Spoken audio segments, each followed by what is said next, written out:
Bonjour tout le monde, comment ça va? Lina, ça va bien? Ça va très bien, merci. Vous Excellent, aussi? j'en profite en même temps pour faire un petit test de son, c'est sûr qu'on est bon. Mélanie, on t'entend bien? Bonjour, oui, très Bonjour. bien. Bonjour Pascal, ça va bien? Bonjour à tous et à toutes, ça va très bien, merci. Super. Et Nathalie qui nous rejoint également du groupe Voyage VP. Bonjour tout le monde. Excellent. Alors, c'est ça hein, la magie du virtuel. Il y en a, on est virtuellement avec la France, la Suisse, l'Europe, Montréal, le Québec, l'Ontario. On ne précise pas où on est, mais on est virtuellement tous ensemble pour parler justement de cette réalité. Plusieurs annonces qui se font depuis quelques jours, quelques semaines. Euh, Dans le contexte actuel, je commencerai peut-être avec nos deux amis qui représentent des destinations, Mélanie et Pascal. Euh, Ça ressemble à quoi là, du côté de la France? Est-ce qu'il y a reprise? Quel est un peu le portrait qu'on peut nous faire là, du côté d'Atout France? Les dames d'abord? Ben oui, les dames Je d'abord, me les lance. galants. Pour la France, ce que je peux vous dire, c'est que l'industrie est prête à accueillir. Comme vous le savez, les frontières intra-européennes sont ouvertes. C'est la même chose pour Pascal, aussi pour la Suisse. Alors, on accueille déjà des clientèles européennes. En plus, évidemment, les Français ont été invités à recommencer à utiliser les infrastructures touristiques et à visiter du pays, aller dans les bars, les restaurants, les cafés. Donc, franchement, ça fait depuis le mois de mars, depuis le début de la crise, qu'on se prépare à l'ouverture. Ça y est, c'est maintenant. Donc, je pense que ce qu'on peut dire, c'est que la prochaine étape, c'est d'attendre de voir à partir du 1er juillet dans quelle mesure les frontières internationales s'ouvriront et quelles clientèles internationales reviendront en premier. Donc, et pour se préparer, on compte bien sur le Canada, évidemment, pour faire Mhm. partie des premières clientèles. Pascal, je pense que tu Oui, es d'accord avec Oui, moi? oui, merci beaucoup. Mélanie, ça montre, illustre déjà, on travaille très étroitement ensemble, la France et la Suisse, et bien sûr, on est ravis. Cette semaine, on a vu qu'au moins déjà pour les Européens, c'est plus possible de voyager dans la zone Schengen, et bien sûr, on attend et on reste encore un peu plus patient pour le Canada, mais on sera prêt aussi pour les Canadiens bientôt, j'espère. Ouais. Justement, on se concentre sur quoi en ce moment pour essayer de convaincre d'éventuels touristes?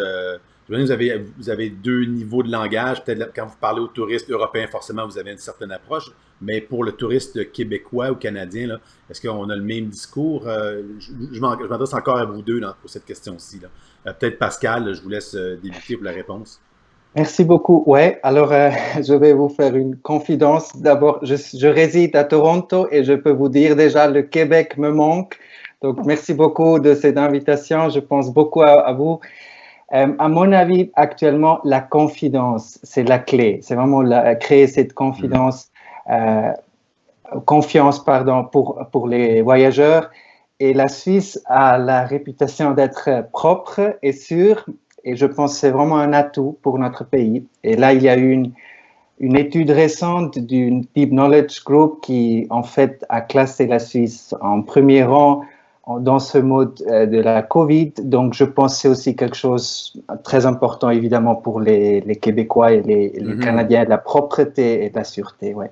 Mélanie, ça ressemble similaire? Ça ressemble à ça aussi. Ce qui s'est passé pour la France, en tout cas, c'est qu'il y a eu un comité interministériel. C'était à la mi-mai où ils ont décidé, le gouvernement français, ensemble avec les partenaires de l'industrie touristique, mais pas que l'industrie touristique, même l'ensemble des industries de services, de créer un protocole, de s'entendre sur un protocole, de même créer ce qu'on appelle un label, en fait, qui permet aux commerces, dès qu'ils sont prêts, d'afficher donc qu'ils respectent un protocole sanitaire. Donc ça s'appelle le label de réassurance sanitaire. Donc à partir de là, c'est quand même très clair ce qu'il faut faire pour pouvoir accueillir des clientèles et pour les clientèles internationales, ben, si jamais il faut comment dire instaurer d'autres mesures, ben, ce sera toujours flexible. C'est un programme avec un standard minimal, si on veut, pour le moment, pour la situation actuelle, et ce sera appelé à évoluer, euh, soit pour devenir plus strict ou un peu moins strict si la situation sanitaire reste comme elle l'est maintenant, c'est-à-dire assez contrôlée et satisfaisante. On va se croiser les doigts là-dessus. Donc, on a entendu Pascal et Mélanie, deux destinations évidemment phares du côté de l'Europe. Lina, du côté de Voyage Travel Brands, comment comment on peut s'apprêter à vendre l'Europe dans ce contexte, le contexte actuel? Qu'est-ce qu'on fait de différemment là, dans la situation qu'on vit en ce moment? Bien, c'est certain que ce que Pascal et Mélanie viennent de dire, les consommateurs en ce moment, définitivement, ils ont le goût de voyager. Quand on parle aux conseillers en voyage, ils nous le disent, leurs clients les appellent, ils manifestent. Écoutez, c'est une soif de voyager. Mais les clients ont besoin d'être assurés sur les protocoles sanitaires. Puis effectivement, toutes les choses qui sont mises en place doivent définitivement être partagées avec les clients. Je dirais qu'en ce moment, ils sont en mode observation de tout ce qui est en train de s'installer. Puis moi, je dirais qu'une Europe qui va recommencer un peu moins achalandée, nous, on croit que ça va inciter plusieurs voyageurs à dire on veut aller découvrir les villes, on va aller découvrir à un moment donné où il y a un peu moins d'affluence. OK, donc il y a une clientèle de touristes qui est peut-être plus nichée, les early adopters, ceux qui ont peut-être un peu moins peur, mais qui veulent justement être parmi les précurseurs puis profiter peut-être de l'accalmie qu'on retrouve à certains endroits. Ouais, intéressant. Effectivement. Nathalie, vous êtes au bout du fil, vous avez peut-être même des gens qui vous visitent, je ne sais pas si vous avez ouvert vos locaux. C'est quoi le son de cloche qu'on entend là, sur le terrain avec les consommateurs québécois en ce moment? Ben, en ce moment, les gens, oui, les consommateurs ont le goût de voyager. La seule chose, c'est que pour nous, agents de voyage, c'est très difficile parce que le message n'est pas clair partout. Que ce soit au niveau aérien, que ce soit entre pays. Déjà, pour nous, on a une clientèle d'affaires aussi. C'est très difficile de les faire voyager déjà en Europe parce qu'ils peuvent arriver à l'aéroport et se faire refuser l'embarquement, même si ils ont presque tous les papiers. Mais ça change tellement que ça, c'est très compliqué pour nous. Mm-hmm. Oui, d'ailleurs, je savais que le sujet était pour aboutir et je vois un commentaire de Marthe dans les commentaires. Assurance, assurance, assurance. Et étonnamment, le discours semble s'être cristallisé dans les derniers jours parce que sur Pax Nouvelles, il y avait un article ce matin qui parlait comme quoi il y a des assurances qui couvrent pour la COVID. Il semble y avoir une espèce de légende urbaine comme quoi il n'y en a aucune qui couvre. Il y en a plusieurs que ça semble être le cas, mais évidemment, c'est pas le même discours qu'on entend d'une compagnie à l'autre. Alors, ça devient un enjeu, fort certainement, mais c'est pas évidemment le sujet de la discussion d'aujourd'hui au niveau des assurances. Mais peut-être, je ne sais pas s'il y en a qui veulent glisser un mot à cet effet-là, parce que c'est effectivement un enjeu. Là. Il y en a qui vont dire si je ne suis pas assuré, j'irai tout simplement pas. Peut-être Nathalie ou Lina, qu'est-ce que vous entendez à cet égard-là? Nathalie, peut-être commencer par vous. Ben, nous, on n'a pas l'information qu'il y a des compagnies qui couvrent. Puis, oui, c'est des compagnies qu'on peut offrir, nous, comme agents de voyage. OK. Donc, c'est compliqué, ça. OK. Lina, pas de son cloche différent à ce niveau-là? Non, c'est la même chose que Nathalie. Ouais. OK. Je vais demander à ce moment-là, je sais que Serge et Antoine sont au bout du clavier. Je sais qu'il y avait un article ce matin qui parlait avec CAA Québec comme quoi il y a des assurances qui couvrent. Donc, on pourra le remettre parce qu'il y a des questions, là, ça sort en ce moment dans le fil. Parce qu'effectivement, c'est un enjeu. D'ailleurs, en ce moment, Pascal, Mélanie, avez-vous une idée peut-être? Je sais qu'une des questions qui est posée dans le fil ici, là, est-ce qu'on a espoir que l'Europe s'ouvre aux Canadiens au 1er juillet ou est-ce qu'on pense que ça va être plutôt août et septembre? Et la question qui est sous-jacente à ça, c'est est-ce que l'été, c'est kiss it goodbye et on pense plus à l'automne ou est-ce qu'on a encore un espoir pour cet été selon vous? Si je commence peut-être par Mélanie. Alors, je pense que de s'orienter sur la fin juillet, début août, c'est mieux. Je pense que c'est raisonnable parce qu'il y a quand même pas mal de discussions entre les pays avant de déclarer une ouverture. Puis comme vous le savez, la situation du Canada vis-à-vis des États-Unis, ça a quand même un certain impact. Si notre frontière entre le Canada et les États-Unis n'est pas ouverte avant la fin juillet, ce serait étonnant qu'elle soit ouverte vers l'espace Schengen. Donc, on attend patiemment. En même temps, ça donne suffisamment de temps aussi à l'Europe et à la France pour voir comment ça se passe en ce moment avec les clientèles européennes. Et puis, comme vous le savez, il pourrait y avoir une résurgence des cas ou ce qu'on appelle en France des clusters, des petites éclosions. Donc, c'est quand même bien de voir comment ça se passe. Laisser le temps aussi aux sites touristiques de s'organiser parce que vous savez, certaines visites sont sur rendez-vous, en fait la plupart. Donc, il y a quand même des modalités particulières que c'était bien de les tester. Donc, ensuite, pour ce qui est de la sous-question, à savoir est-ce que l'été est perdu, Moi, je pense que du Québec vers la France, tout n'est pas perdu dans le sens où on a énormément de clientèle qui ont de la famille et des amis et qui, depuis le mois de mars, s'ennuient beaucoup et ont très, très hâte de se revoir. Donc déjà, on a cette clientèle qui voudra partir. Et puis, en plus, dans les dernières années, on voyait quand même un trafic assez important sur la période de septembre et Oui. même début octobre, puisque la météo est toujours très agréable en Europe. Donc, je pense qu'il y a encore des possibilités pour des gens qui auront réussi à négocier de reporter leur congé à septembre-octobre, donc qui auront envie de voyager. Puis comme disait Lina aussi tout à l'heure, c'est que c'est quand les sites sont les moins fréquentés que les Québécois se placent parce qu'ils n'aiment pas trop les foules déjà. Avant la COVID, c'était déjà le cas.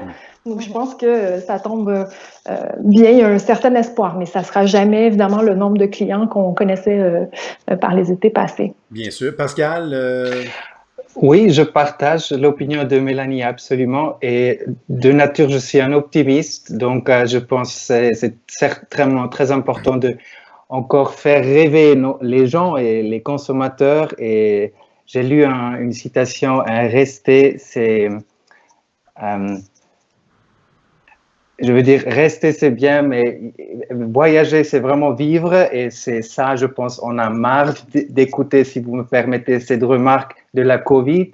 Et si vous me permettez peut-être l'exemple, je pense un peu à la plongée dans l'eau. Je pense maintenant, peut-être on va plonger, on va mettre le pied dans l'eau pour un peu tester la température, mais je suis convaincu que les Québécois vont bientôt voyager de nouveau en Suisse, en France et en Europe. Et je pense que c'est aussi logique ce que l'Europe fait. Non, je veux dire, ouvrir les frontières au sein de la zone Schengen. Et c'est quand même, c'est une bonne chose ici au Canada. Il y a une très bonne amélioration de la situation aussi. Donc, on reste optimiste et on travaille ensemble. Voilà. Parlant de travail, j'aimerais aller du côté de l'INA. Est-ce qu'on envisage des forfaits peut-être différents compte tenu de cette nouvelle réalité? Est-ce que vous êtes en train de regarder ça là, pour proposer des différents types de packages plus courts, plus longs, avec peut-être rester plus longtemps sur certaines destinations pour avoir moins à bouger, par exemple, rester plus longtemps dans certains hôtels? Vous abordez ça comment, là? Effectivement, dans le futur, je crois que le rythme devrait être moins effréné. Donc, nous misons sur concocter des itinéraires où, à quelque part aussi, il y aura peut-être moins, ben pas il y aura peut-être, il y aura moins de villes à l'itinéraire, moins de changements d'hôtel aussi. On va miser aussi sur des combinés séjours. Bon, séjour peut-être visiter une ville, mais combiné à visite campagne. On va mettre nos autotours en avant, combiner vite avec des villes, avec des séjours balnéaires aussi, ou à quelque part, on reste au même endroit. Bien entendu, de l'hébergement en hôtel, mais de l'hébergement en appartement aussi, et ça permettra aux gens de rayonner. Mais définitivement, de limiter, de bâtir des itinéraires avec des déplacements un peu plus limités, de profiter plus d'un endroit à s'élargir. Je ne sais pas si Nathalie aussi, dans ce cas-ci, c'est là ces demandes-là, mais nous, c'est de la manière qu'on voit que le client va s'orienter, et beaucoup nature aussi. Donc, ce qu'on va voir aussi, la nature, il va y avoir une grosse tendance de vouloir découvrir beaucoup plus nature. Donc, on va miser de ce côté-là aussi. Je vais sûrement aller sonder Pascal et Mélanie justement par rapport à l'offre, puis s'il y a des adaptations compte tenu de ça, mais je serais curieux d'entendre Nathalie avant. Effectivement, est-ce que vous entendez aussi ce type de demande-là de la part du voyageur québécois là, qui vous appelle? Oui, certainement. Les gens vont rechercher, en tout cas pour les mois à venir, l'hébergement sécuritaire, mais aussi de pouvoir réserver leur activité à l'avance parce que j'imagine qu'il va y avoir un certain nombre de personnes qui vont être admis dans toutes les activités. Donc, être capable de faire un forfait à la carte, mais planifié d'avance. Pascal, justement, est-ce que la Suisse voit une opportunité dans cette demande-là? Parce qu'effectivement, on l'observe aussi au Québec, hein, les gens, les séjours urbains, comme il y a moins de festivals et d'animations, on dirait que les gens recherchent plus le grand air, les grands espaces. Est-ce que pour vous, ça représente une opportunité ou c'est more of the same, si on peut ainsi dire? Non, je crois qu'on peut décrire les Alpes suisses comme une destination de refuge. Je pense qu'il y a beaucoup de valets pour faire la rando, pour faire du vélo en Suisse. Et je pense que les gens ont juste envie de sortir, de profiter, de prendre du soleil. Et ça, on peut certainement en Suisse, en France. Et ouais, c'est aussi une chose qu'on a déjà fait beaucoup de promotions là-dessus aussi dans le passé. Donc, je ne pense pas globalement qu'on change l'aspect nature, l'aspect culture aussi, bien sûr, la gastronomie, les vins. Je vois une tendance dans notre recherche qu'il y a peut-être plus de FIT, des voyageurs individuels, mais aussi peut-être dans la je dirais plus de luxe, peut-être aussi, c'est un marché très important pour nous, et tout ce qui est plein air. Voilà, ce sont un peu les trois groupes pour nous. Côté de Atout France, est-ce que vous avez dû peut-être faire un peu rebrasser les cartes pour voir comment vous allez positionner certains produits, certaines niches qui étaient populaires avant, qui seront peut-être moins maintenant?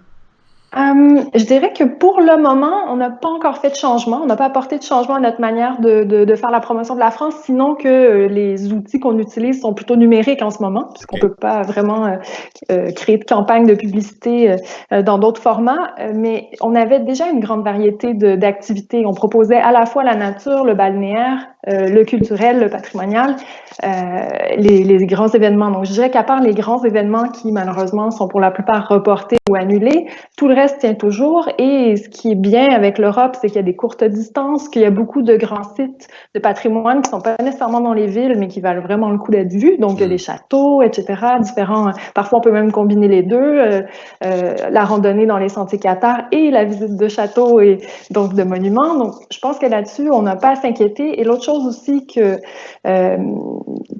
est un point fort de l'Europe, c'est que les Européens sont très tournés vers la vie extérieure, même dans les villes. Ils investissent les rues, les cafés sont à l'extérieur. Je pense même que certains musées vont avoir des bonnes idées pour créer des animations, même à l'extérieur de leur site. Donc, et on sait que, évidemment, quand on peut profiter de l'extérieur, on est toujours dans des conditions sanitaires quand même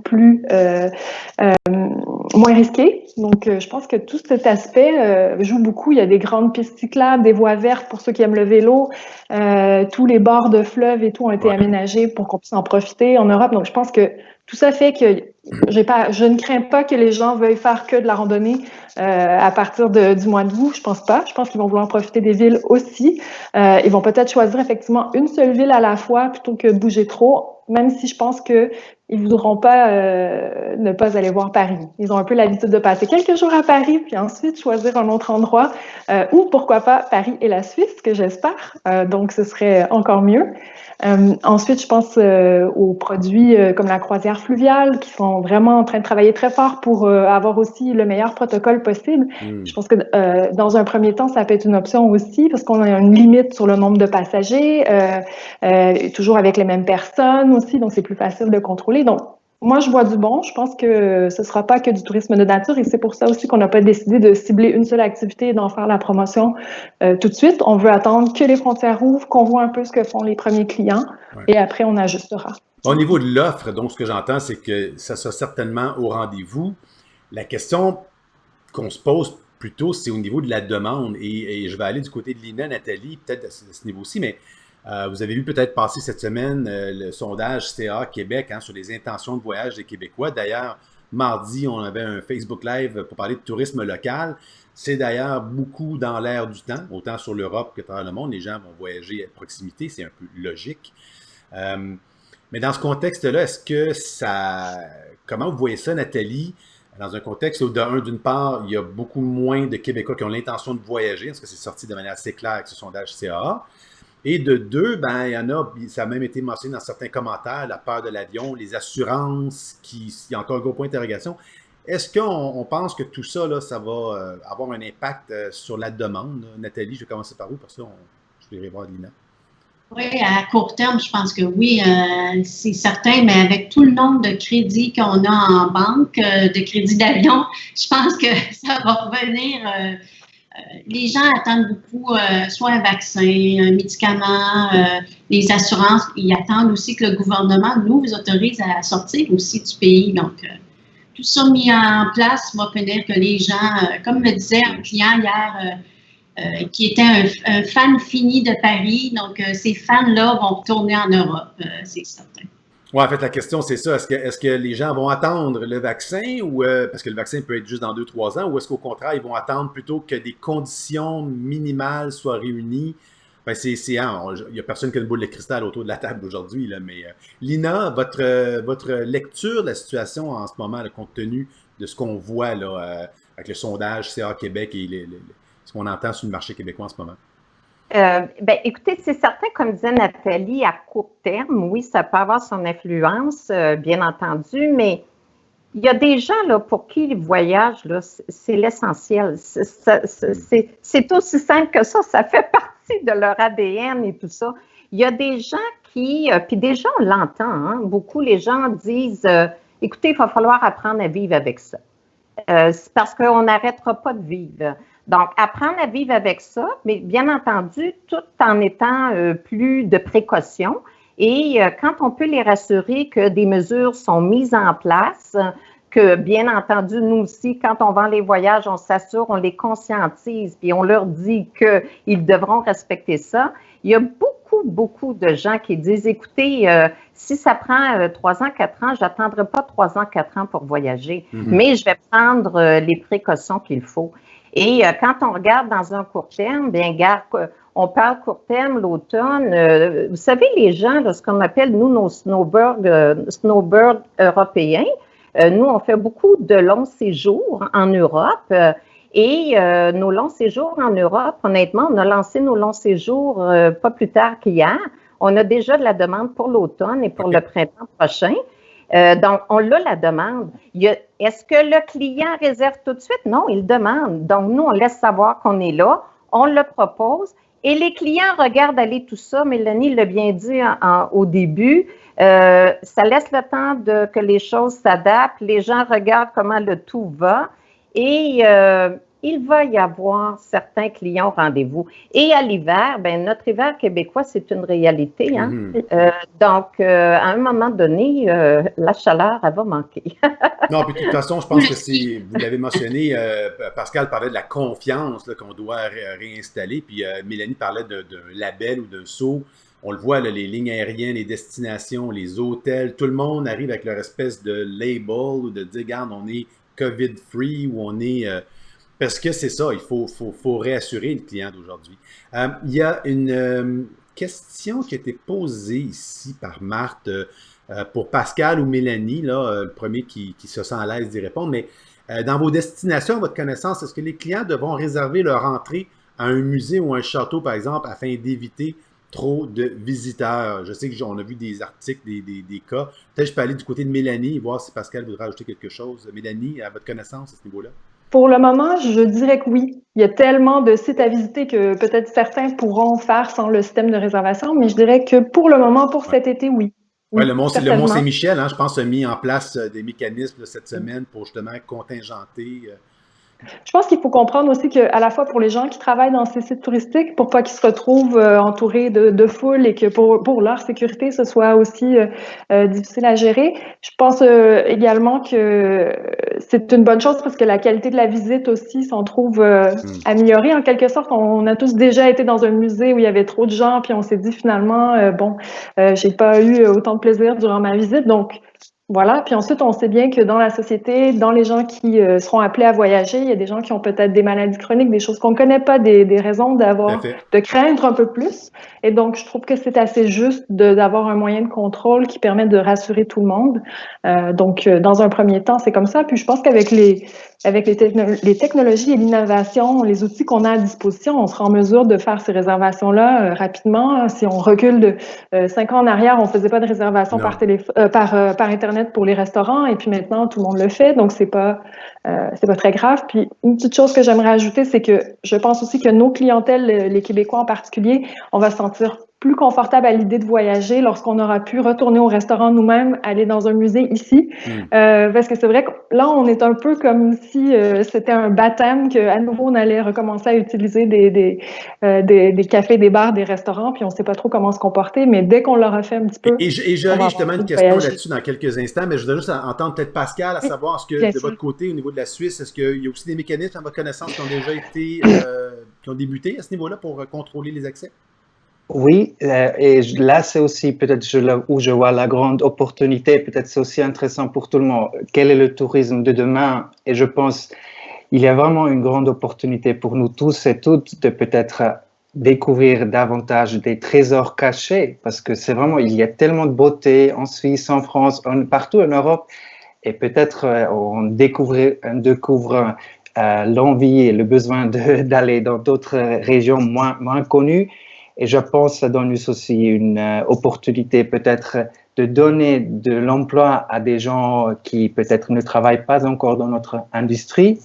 Et le deuxième point, il y a des offres très intéressantes, par exemple à Montreux ou dans la région au Tessin, que par exemple les musées sont maintenant inclus, ou bien les téléphériques, il y a des prix très intéressants. Donc voilà, on sera prêt pour les Québécois, c'est sûr. Ouais. Mais je suis curieux parce qu'on parle du futur du tourisme, puis je pense qu'effectivement, c'est des questions qu'on doit se poser. Et j'aurais envie de vous poser la question hypothétique. Mais imaginons que le virus, on a trouvé un vaccin et demain matin, il est disponible. Nathalie, je vais commencer par vous. En quoi on pense que le consommateur de demain aura changé dans le contexte? Ou est-ce qu'il va juste rappeler, puis book-moi, puis j'y vais, puis je pars? Ou est-ce qu'on pense qu'il y aura eu un impact à moyen terme au niveau des comportements, des attentes? Est-ce que déjà, vous avez, dans les appels que vous avez, vous percevez ce genre de truc-là? On n'a pas de boule de cristal personnel, mais on essaie juste de voir est-ce que ça leur a changé selon vous ou non? Ça peut aussi être une bonne réponse. Non, les gens vont revenir à la normale comme d'habitude. Ben, pour l'instant, je pense que les gens veulent savoir vraiment, veulent notre opinion, veulent savoir quelles sont les mesures de sécurité. Ouais. Donc ça, oui, c'est important pour eux. Mais à long terme, est-ce qu'on va revenir tous à la normale? Je ne sais pas, j'espère qu'on va avoir une conscience quand même du tourisme de demain.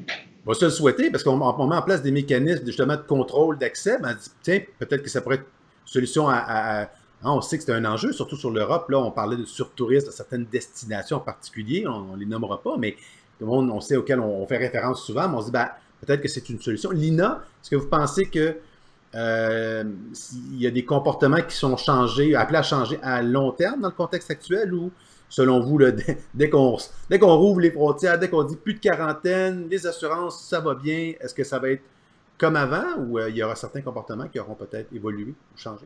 Bien, dans les comportements, moi, quand je parle à des gens, vous savez, avant, c'était comme tout acquis, c'était facile, c'était là.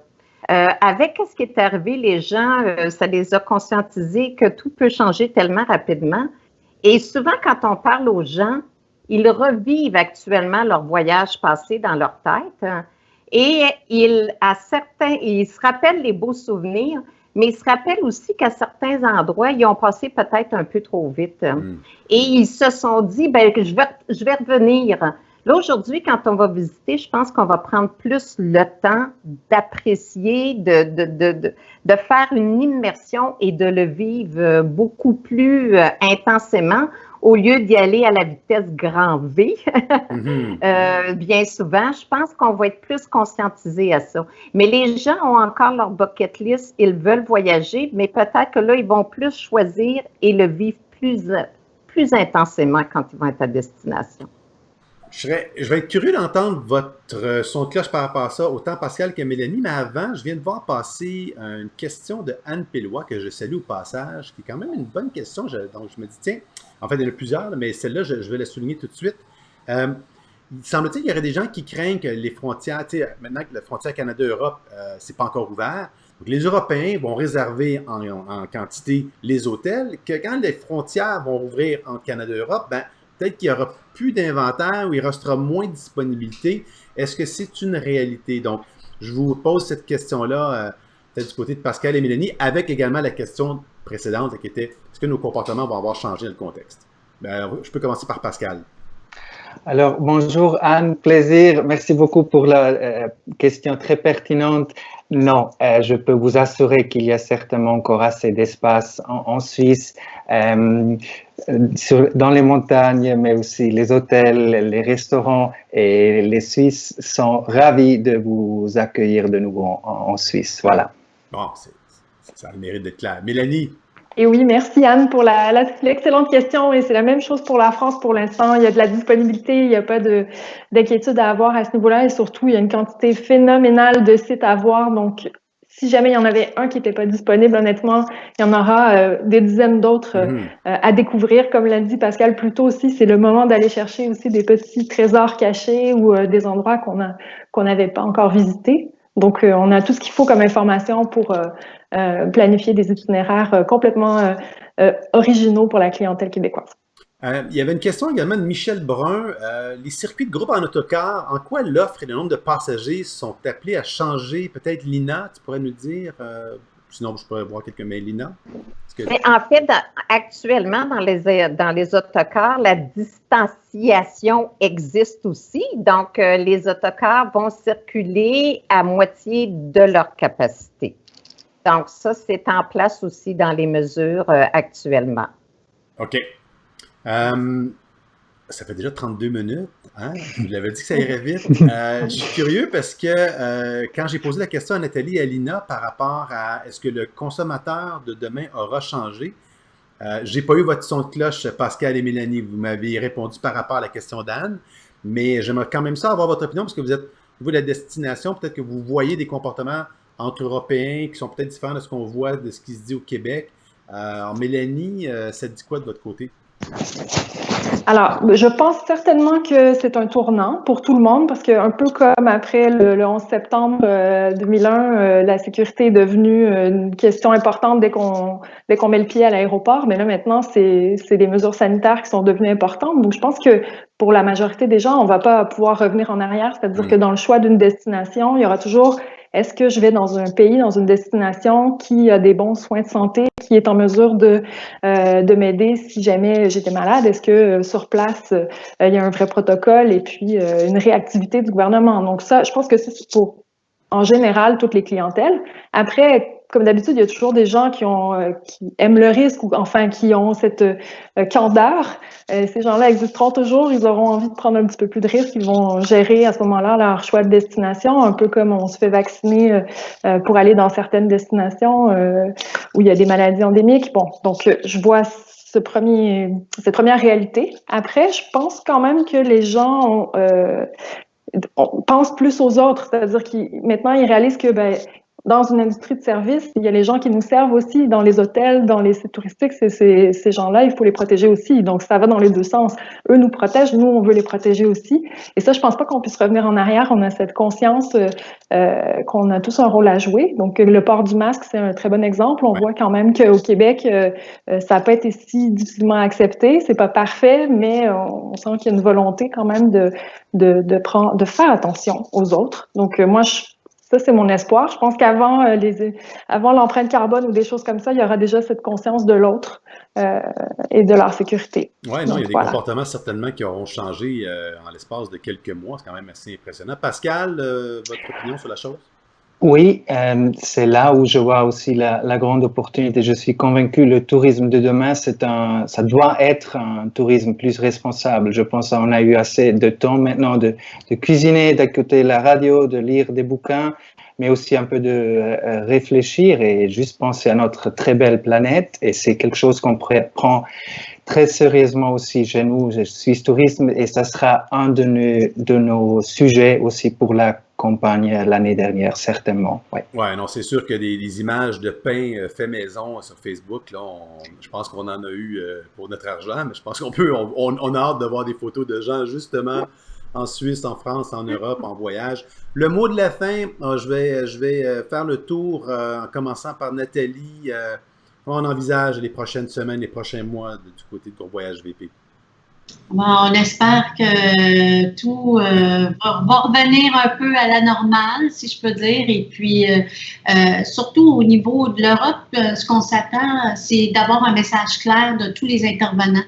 Comme je disais, compagnie aérienne, office de tourisme, pour que ça soit facile pour nous, plus facile de conseiller le voyageur, parce que on a quand même une obligation de résultat en étant conseiller en voyage. Donc. Merci. On reste positif. Pardon? On reste positif. Oui, absolument. Ça va bien aller, comme on a dit trop souvent. Lina? Ben, en fait, dans Ça va bien aller, on disait souvent aussi, il y aura un après. Ouais. Ben, en fait, on est déjà dans la deuxième phase. Il y a déjà un début de après avec les déconfinements, les ouvertures partielles des frontières, ce qu'il va avoir, ce qu'il y a eu en juin, ce qu'il va avoir en juillet. Vous savez, je pense que nous-mêmes, on doit y croire au départ.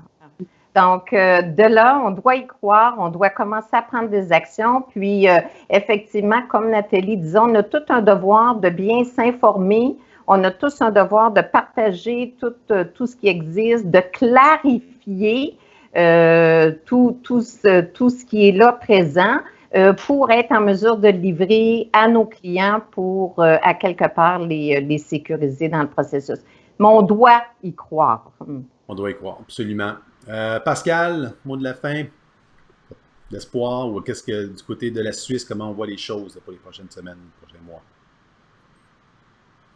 Ah, l'image de Pascal est gelée. Je vais aller à Mélanie en attendant alors. Ben nous, en fait, on est optimiste en France. On pense que les choses vont reprendre. On sait qu'il y a un grand travail pour rétablir les liaisons aériennes comme avant la pandémie. Déjà de ce côté. Puis au niveau des campagnes de promotion, comme vous l'avez vu, on en a fait très peu parce que tant qu'on n'est pas prêt, qu'on n'a pas l'assurance que les produits que les professionnels peuvent revendre sont clairs, justement, et qu'on sait qui peut entrer en France ou pas, on ne souhaite pas... comment dire, aller exciter les gens puis leur donner envie de partir si c'est compliqué de réserver. Mais dès qu'on aura l'annonce, là, vous pouvez compter sur nous pour faire parler de nos destinations et vous aider à vendre. Donc, c'est notre objectif. Et puis, bien sûr, sur paxnouvelle.com, on s'assurera d'avoir l'information toujours à la file de pointe pour que les gens soient au courant de ce qui se passe. Eh bien, le mot de la fin, Pascal. Merci beaucoup. Alors, c'est une remarque plutôt personnelle, mais je tiens vraiment à remercier le personnel soignant au Québec, au Canada, aux États-Unis, en Europe et en Suisse. Vous êtes vraiment des héros et vous méritez vraiment notre reconnaissance. Voilà, merci beaucoup. Super. Alors, merci Lina, Nathalie, Pascal et Mélanie d'avoir été des nôtres aujourd'hui. Je pense que c'était bien apprécié. Plusieurs commentaires qui ont été mis. Alors, on vous remercie et puis on va vous souhaiter une bonne suite de déconfinement, une bonne canicule, bon été à tout le monde. Merci. Merci beaucoup. À bientôt. À bientôt.